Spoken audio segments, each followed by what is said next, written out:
Welcome back everyone to Aster-yee-ah, this is Yuttho. From the last episode, I did nothing in changes to the water treatment plant and the fusion power plant.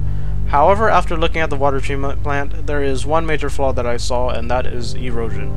In order to lessen the load of these plants so that intense water volume wouldn't need to flow through these short streams, I'm going to make several natural hydrological processing treatment plants around this island.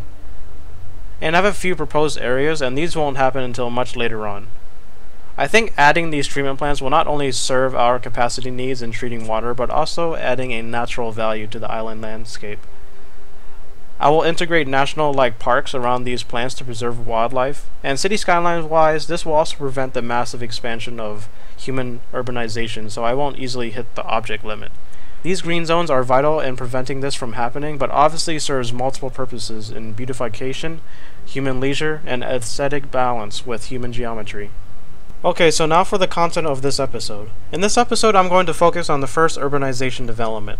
I'm going to choose this area to start the first neighborhood featuring a design that I've been testing out for a while and was inspired by probably one of the most unlikely places, the honeycomb. Now I know you may say, yes, thinking of shapes is pretty generic, but there's more of a backstory to why I chose the honeycomb. Several months ago, I watched a short educational video on TED, or TED, and the topic was on why honeybees chose the hexagon to store their honey. And the reason why was because it maximizes the most amount of space with the least amount of space lost, and also uses the least amount of resources to construct, since they need to consume 8 ounces of honey to produce 1 ounce of wax, which is used to construct the combs. I thought about applying this to a neighborhood design, though in city skylines buildings don't necessarily grow in the best of positions, like angled roads and corners. But I do enjoy the design since it offers less segregation of communities, unlike a gridded format which forces the concentration outward and evenly distributes it. I want to achieve 3 main goals: 1. The most amount of density, 2. A near self-sustainability factor, and 3. The most amount of community value. The hexagon allows for a community to be as one, since it's relatively like a sided circle. Making multiple hexagon makes multiple micro-communities, which is what I want to achieve as said in episode 1. These micro-communities are all participants of a neighborhood, which consists of 7 hexagons. 2 are added later, which I will explain at the end of this episode. The micro-communities won't necessarily be segregated into their units because of zoning, which is just as important as road planning and is the key factor to making an efficient, integrated community. Alright, so now let's look at the road design first. Here's the road layout. As you can see, multiple hexagons adjacent to each other. To minimize land used for roads, I'm only constricting the main connection points to only 2, which are in the center. And this is an avenue and runs from the center of the city and intersects with this neighborhood. Now it isn't a highway, but I'll be fitting in a highway later down the road once I have multiple neighborhoods made. Now from that entrance/exit point, there are 2 roundabouts moving opposite direction of each other in the center, and this is used to move 2 currents of traffic: 1, the outer, which is community traffic, and 2, the inside, which is external to internal and vice versa traffic. And now let's look at the zoning. I've been inspired by many ecological and biological things to create this zoning pattern, and firstly I want to start with the commercial. As you see in each major hexagon, there is a mini hexagon inside, and that is used for the blue zoning, or commercial. And I call these blue zones the water holes, which is like what we see on the savannas of Africa. Regardless of species, animals, whatever, they all need water and they congregate to this water hole. And in the perspective of human communities, this is where people mingle via shops/parks. Now there are other areas that are commercial and not in the water holes area. And I got this inspiration from another biological factor, and that is the plant cell. These commercial zones that sit in between the hexagons are like the plant cell walls that allow for cells to communicate and interact with each other via chemical reactions and proteins.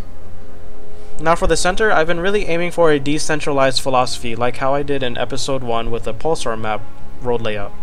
Instead of having a center being a supreme park or service, I want to make it the area for work, which I call it the savanna, or like on Africa, which are grasslands.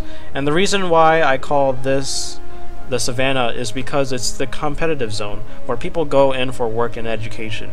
And these are represented by industry and, well, in this case, offices. So now you can see the picture of how communities are not just stuck to their own micro-communities of the hexagons, but integrated by zoning. Now let's move on to the surfaces. I tried to spread these services out like fire, police, and healthcare, but having the schools facing on the center in conjunction with the competitive zones. I currently do not have a university as there is no space, but I am planning for a university district in the future. Now, as for death care, there is another approach I tried to use to decentralize the center, and that's having the center as a crematorium or graveyard. Well, since this is the future, I'm just going to have crematoriums because graveyards are a waste of space. I was again inspired by more natural factors, and in this case, the structure of galaxies. We all know that at nearly every center of a galaxy, there is a supermassive black hole that consumes in matter. Some are active and some are not, emitting pulsars, and some are just, quiet. And around these supermassive black holes lays the hottest, densest, and most turbulent area of the galaxy, consisting of mostly gas clouds, dead planets, and star clusters. So in a way, the competitive zone and the dead zone, which is the crematorium, and being the only entry/exit point, makes this whole area similar to the center of the galaxy. A very busy place, and having the dead center, well, no pun intended, representing the black hole. As for the outer sides, I made the outermost road a bike lane road as a kind of pedestrian highway path to circle around the whole neighborhood. Since the outside is the furthest away from the center, I try to think of ways of allowing them to effectively integrate with the neighborhood, so I did this by having a simple bike lane road along with bus routes, which I will show later on. I went ahead and fast forwarded for these zones to develop, and I ended up naming the neighborhood Zarya. Zarya, meaning dawn or sunrise in Russian, was the name of the first module component for the International Space Station and was launched in 1998. The International Space Station is the most expensive man-made object to date, costing over $100 billion US. It is also one of the largest global collaborative efforts mankind has ever done, consisting of a partnership between 15 countries to maintain, finance, and etc. for the International Space Station. Since this is the first neighborhood of Aster-yee-ah, I want to name it after the Zarya module, symbolizing as the beginning piece of this world capital. For the 2 additional hexagons that I mentioned earlier, I added those into the neighborhood. Those were designed to fit in the mass transit infrastructure, such as the train system and the citywide bus system. It took me a while to think of ways of how to integrate these structures into the neighborhood, but I concluded that it disrupted the balance of the neighborhood in accordance to zoning, noise pollution, and the density. So I decided to add them on the either ends of the neighborhood. The train system allows people to make long-distance trips to other districts and the city center. The same goes with the large bus terminal. So far, I have added some office zoning in the center to add some purpose to the bus and train lines.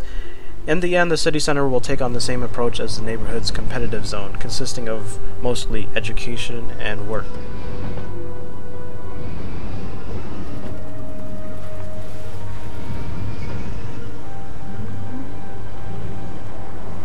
Speaking of mass transit, let's have a look at the routes within the Zarya neighborhood. I have 2 systems of subways, one being the internal circle that goes around the main roundabout between the neighborhood currents and the internal-external currents. The outer ring goes around the outermost reaches of the neighborhood and also in relatively close proximity with the mass transit centers. It was kind of difficult to find a proper place for these subways without the ruining of the density within the neighborhood, and also that their paths would not conflict with other underground routes, such as the road and the train tracks. I ended up putting the inner circle stations at the ends of the commercial cell wall zones, the outer being the water holes and the outermost commercial cell wall zones. The buses also have a 2-route system. First, the internal, which runs around the inner Asterisks neighborhood current. The outer route runs around the whole neighborhood along with that bike lane road that I mentioned earlier. Traffic-wise, the center worked a lot better than I thought. Red, not necessarily meaning bad traffic, actually means high volume of traffic, showing the user where most traffic flows. However, traffic tends to move at a steady pace and never really jams, as we view in this time-lapse and upon closer inspection. City Skylines still has this problem of using one lane even though I'm using improved AI, and it annoys me a bit, but at least the roundabout system, or hexagonal roundabout system, works relatively well. I have already enacted a few city policies, and here they are. Firstly being power usage, since, well, this is an eco-friendly city supposedly, and the same goes with water usage. Smoke detectors are essential to every home. Recycling is because, well, this is an eco-friendly city again. Parks and recreation to enhance the community experience. Education boost because this is the future and education is one of our greatest assets. Free public transportation to encourage the use of mass transit. And harsh prison sentences because why not?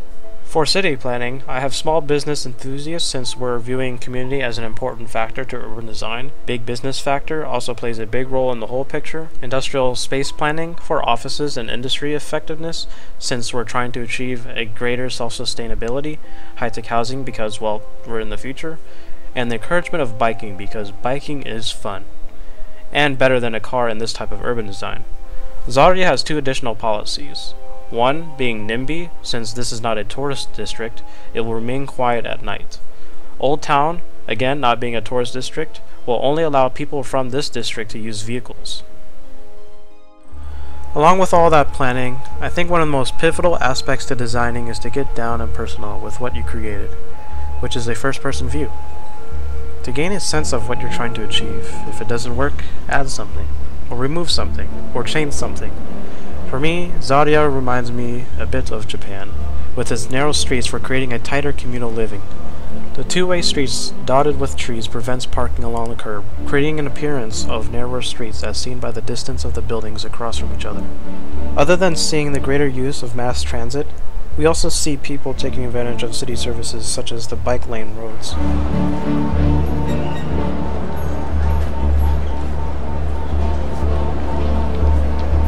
But let's just take a moment and view what Zarya has become.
So far, I've been really enjoying every step of the way with Aster-yee-ah, from creating the backstory to applying the science and nature to its urban design.